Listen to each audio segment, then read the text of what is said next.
on raconte que dans l'année 5751, en 1991, il y a une fois un enfant qui a annoncé une bonne nouvelle au rabbi. De quoi il s'agissait?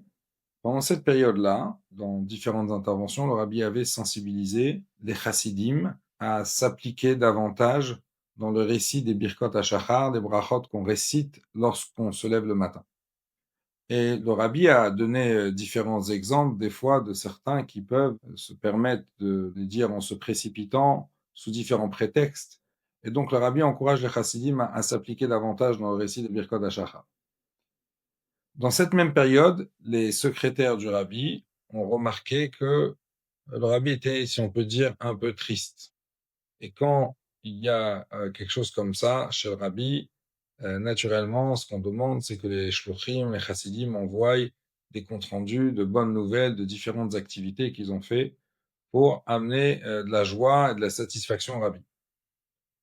Maintenant, il y avait un enfant qui habitait dans le quartier de Kronheitz, dans le quartier du rabbi, et ce garçon-là, il a écrit au rabbi la chose suivante. Il a dit, jusqu'à présent, j'avais l'habitude de réciter les brachot du matin, les birkot hashachar, sur ma route, sur mon chemin, lorsque je marche pour aller de la maison jusqu'au Talmud Torah, jusqu'au Cheder, jusqu'à l'école. Et là, il annonce au rabbi qu'il a pris sur lui de réciter les brachot à la maison et de les dire à partir d'un sidour, de les lire dans le texte du sidour.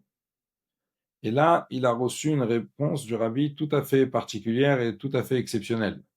Le rabbi lui a répondu Echeitani, que Maïm Karim an nefesh hayefa.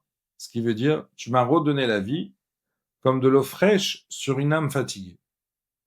C'est une réponse assez exceptionnelle. C'est-à-dire que le rabbi lui exprime à cet enfant combien, avec cette décision qui peut paraître entre guillemets petite, le rabbi lui dit non, tu m'as provoqué, tu as amené une grande satisfaction. Pourtant, le rabbi a reçu dans cette période-là beaucoup de bonnes nouvelles, de comptes rendus, de shluchim, de chassidim qui ont fait différentes grandes actions et des bonnes décisions, etc.